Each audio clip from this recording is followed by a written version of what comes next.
सलाम, नमस्ते, सत श्री अकाल। मैं हूं रज़ा और आप देख रहे हैं रज़ाग्राफी। खबर बड़ी है लेकिन मैं इसको बहुत छोटा करके हमेशा की तरह आपको आसान ज़बान में बताने वाला हूं। इस रिपोर्ट को ध्यान से सुनिएगा और शेयर कीजिएगा। दोस्तों, तुर्की ने यानी रजब तैयब एर्दोगान ने बाइडेन को दो टूक में जवाब दे दिया है और सीधा सीधा ये अमेरिका के खिलाफ सीधा सीधा चले गए हैं एर्दोगान। जी हाँ, बाइडेन ने ख्वाब में भी नहीं सोचा था कि रजब तैयब एर्दोगान इतना क्लियर कट अमेरिका के खिलाफ चले जाएंगे। दोस्तों, क्या है पूरा मामला, आप ध्यान से सुनिए और जानिए।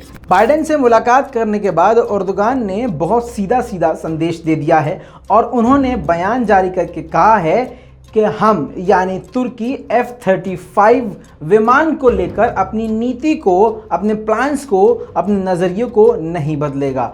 साथ ही S-400 की डील जो उसने रशिया से करी है और आगे जो हथियारों की डील होनी है और हथियारों की लेन देन रूस से होनी है और रूस से जो तुर्की के रिश्ते हैं उसके संबंध में, उसके बारे में अपना नज़रिया तुर्की यानी एर्दोगान नहीं बदलेंगे। दोस्तों, एर्दोगान एक ऐसे शख्स हैं जिनको अब ये कहा जा रहा है, जिनके बारे में कि यही एक ऐसे शख्स हैं जो अमेरिका से खुली टक्कर ले सकते हैं। मैं तारीफ नहीं कर रहा हूँ, ये हकीकत है, क्योंकि अगली जो आप बात सुनेंगे इसके बाद आप भी शायद आप ये कह दें। दोस्तों, एर्दोगान ने मीडिया को बताया है कि मुलाकात के दौरान मैंने यानी तुर्की के राष्ट्रपति रजब तैयब एर्दोगान ने अमेरिका यानी बाइडेन से साफ कह दिया है कि आप ये कभी मत सोचना कि तुर्की अपनी नीति को रूस के लिए बदलेगा और S-400 के लिए बदलेगा और आपके लिए बदलेगा।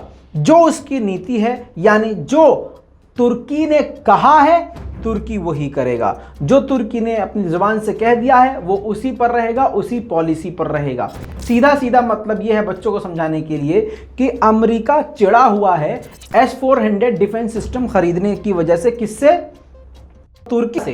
अब अमेरिका ये चाहता है कि रशिया से ये सारी डील्स कैंसिल कर दे और तुर्की जो है हमारी शरण में आ जाए, हमसे हथियार ले, हमसे मतलब जो भी डील करनी हो हमसे करे, हमसे दोस्ती रखे, रशिया से दोस्ती कम करे।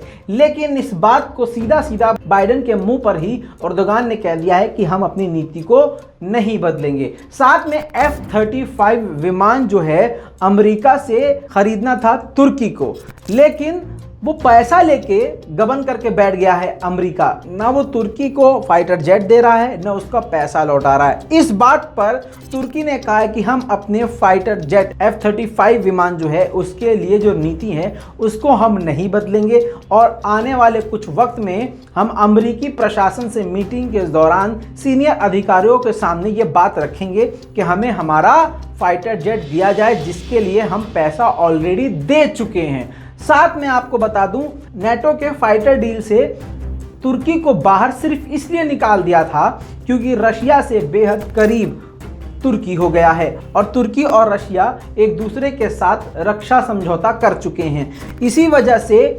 F-35 विमान और भी जो विमान बनाते हैं ये सारे जो नेटो के मुल्क हैं उसमें से तुर्की को निकालकर बाहर फेंक दिया था। इतनी सारी पाबंदियों के बावजूद और धमकियों के बावजूद एर्दोगान ने आखिरकार बाइडेन के सामने ही झुकने से मना कर दिया। इतना ही नहीं, नेटो के देश, जिसमें मैंने आपको कल रिपोर्ट में बताया था कि नेटो के देशों में 30 से 40 देश शामिल है और वो सारे देश डरे हुए हैं और चिढ़े हुए हैं और बौखलाए हुए हैं कि तुर्की रशिया से हथियार ले रहा है। वो कोई भी नहीं चाहता, यूरोपीय देश, नेटो के देश नहीं चाहते कि तुर्की और रशिया एक दूसरे के साथ किसी भी तरह का सहयोग करें। दोस्तों, जब नेटो ने अपने जेट प्रोग्राम से तुर्की को बाहर निकाल दिया था तब जाकर एर्दोगान ने रशिया के साथ डील करी थी और फिर उसके बाद दोनों की करीबियां बढ़ गई। यानी अमेरिका और नेटो ने जहां पर तुर्की को दबाने की कोशिश करी वहां पर तुर्की ने और तेजी से तरक्की करी।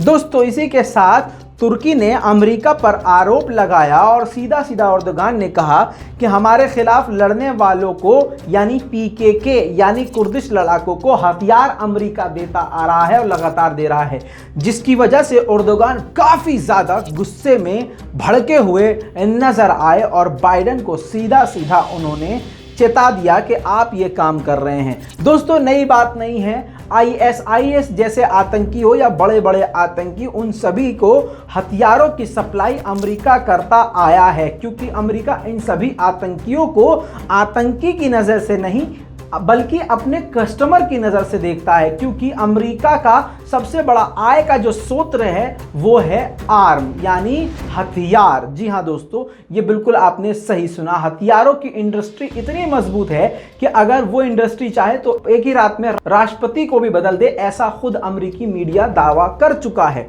दोस्तों ऐसे में अमेरिका उन लोगों को, उन ग्रुप को और उन देश को आतंकी घोषित करता है जो सिर्फ अमेरिका के खिलाफ खड़े हो जाते हैं, लेकिन जो आतंकी संगठन होते हैं उनको नहीं बोलता है ये, क्योंकि उनको आतंकवादी बोल देगा तो कैसे उनको हथियार देगा, ये उसकी अपनी एक क्रोनोलॉजी है। दोस्तों इसके अलावा मैं आपको इसी रिपोर्ट में एक बड़ी खबर दे रहा हूं, ध्यान से सुनिए। अभी मैंने आपको बताया था कि अफगानिस्तान में नाटो की पुलिस हट जाएगी, नाटो की आर्मी हट जाएगी और वहां से अमेरिकी हट जाएंगे, तो वहां के काबुल एयरपोर्ट पर नाटो कब्जा करना चाहता है, अमेरिका कब्जा करना चाहता है, जिस पर अमेरिका से तुर्की ने बात करते हुए कहा था कि हम पाकिस्तान के साथ मिलकर इस एयरपोर्ट की सुरक्षा कर सकते हैं, संचालन कर सकते हैं।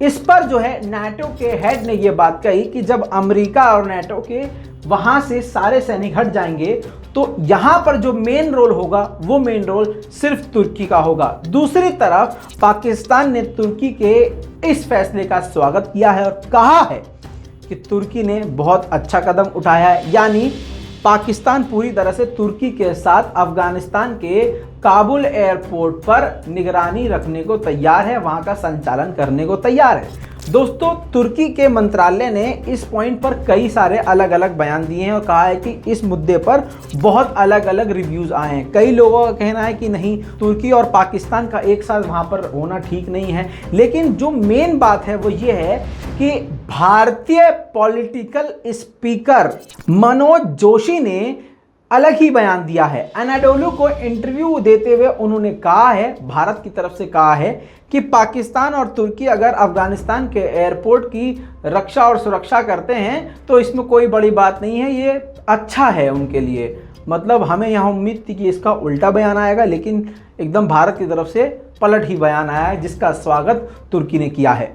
दोस्तों एर्दोगान का जलवा नाटो की मीटिंग में भी देखने को मिला, जहां पर एर्दोगान अपनी ठाट बाट से बिल्कुल अपने एकदम दबंग की तरह कुर्सी पर बैठे थे और दूर से चलते हुए बाइडेन साहब मिलने के लिए आए, किससे? एर्दोगान से। और होता है ना दोस्तों, ऐसे करते हैं ना, ये चलो मैं क्या बोलूं, देख लो पूरा वीडियो। ये वीडियो सोशल मीडिया पे एकदम जबरदस्त तरीके से वायरल है और इसने तुर्की की ताकत को भी दर्शाया है।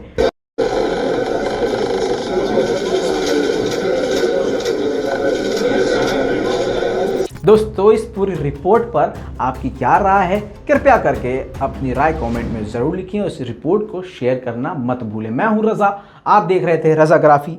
जय हिंद।